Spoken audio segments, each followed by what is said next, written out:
The latest animated feature from Disney, Zootopia, is releasing in theaters this weekend. Will it, as Disney hopes, create a new set of obsessive fans and become a modern classic, or will it sink into the obscurity destined for Pixar's The Good Dinosaur? I'm Leslie Como, Cinema Siren, and this is my review. Cinema Siren! Excuse me? Down here? Hi. O-M goodness. They really did hire a bunny. What? I gotta tell you, you are even cuter than I thought you'd be. Ooh, you probably didn't know, but a bunny can call another bunny cute, but when other animals do it, it's a little... I am so sorry. Me, Benjamin Clawhauser. The guy everyone thinks is just a flabby donut-loving cop stereotyping you. Oh. It's okay. Oh, you've actually got, there's a... What? In your neck, the fold, there's... Oh, here you went, you little Dickens. Oh. There's much in the current news about a decided lack of acceptance and diversity in both Hollywood and the world of politics. Just in time, Disney offers up both social examination and some lighthearted comedy wrapped up in a cartoon cop buddy movie. And it might be the most fun and sass you'll find anywhere on screen in 2016. Bold words given its only March. Zootopia, about the first ever bunny police officer in a mammal metropolis, proving herself by solving her first case with the help of a con artist fox when given only 48 hours to do so, deals with limited thinking, stereotypes, and bias, all from the perspective of the changing and fragile relationships between predator and prey. Directors Rich Moore and Byron Howard talk about that. And that's why we have a predator animal and a prey animal, Nick Wilde and Judy Hopps, Fox and Rabbit, as buddies in this movie, because they have a lot to learn about each other. And I think what's great about the film is that it really encourages the characters to learn about characters that are so different from them. Embracing our differences is what makes us stronger. Zootopia, at the core, is a buddy movie. For example, visual development artist Nick Orsi said he found his inspiration in the 1982 action flick 48 Hours. The lead actors are utilized much like those in Jungle Book, which was the first movie to incorporate the personalities of the actors in the creation of the characters.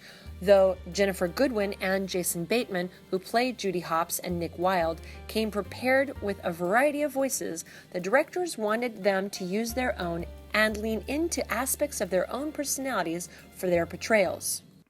When I was cast, I came in, and I know that Jason Bateman has a very similar story. I came in and had a plethora of voices to supply, and it was explained to me like, no, we cast you to be, like, to a certain extent, we want you to bring you to this.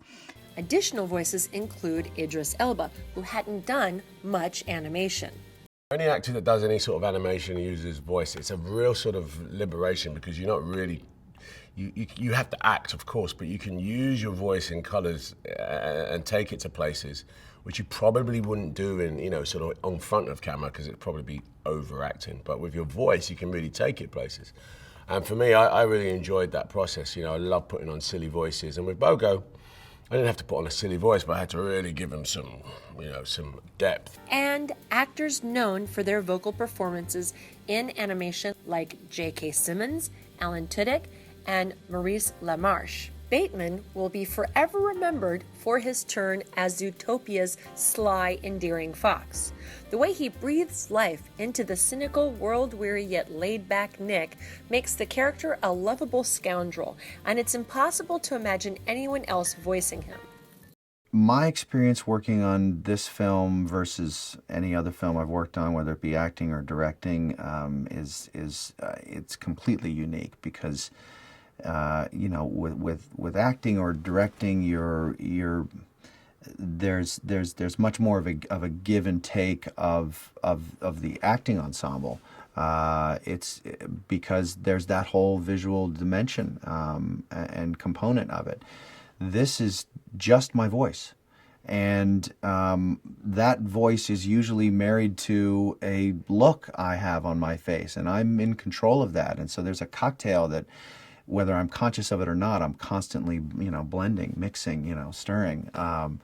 And then, you know, here it's I give them the voice, and then they decide how to animate to support that vocal choice or offset it, juxtapose it.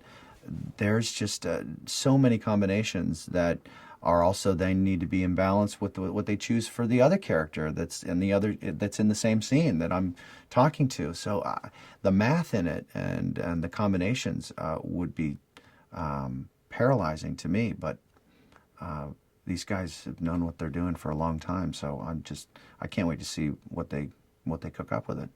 Goodwin makes Judy's mix of optimism and determination believable and allows for a strong female lead who is far more likely to do the rescuing than to be rescued. With Zootopia, Disney has reminded itself that everything begins and ends with story, and that building a rich world with great characters is what keeps the audience invested and entertained. Even the secondary and incidental characters are memorable, and many of them will gain lasting fans. In particular, I enjoyed the rodent crime boss sporting Martin Scorsese eyebrows, who channels Marlon Brando, the donut-loving cheetah, the sloth DMV worker, the hippie-trippy yak, and the tiger backup dancers with sparkle-laden fur in gold short shorts. But each viewer gets dozens of characters from which to choose their favorites. Populating the film with such diverse personalities and creativity of design feeds an animation lover's soul. In terms of that, Zootopia is like the upbeat Mammalian Nightmare Before Christmas. It's not goth enough for that kind of cult following, but it's certainly one Disney feature that will grow its fandom and stand the test of time. I give Zootopia an A. There's so much to see and so many little touches that those who fall in love with it upon first viewing, and there will be many, will likely come back over and over while it's in theaters, adding to the buzz and the box office bottom line.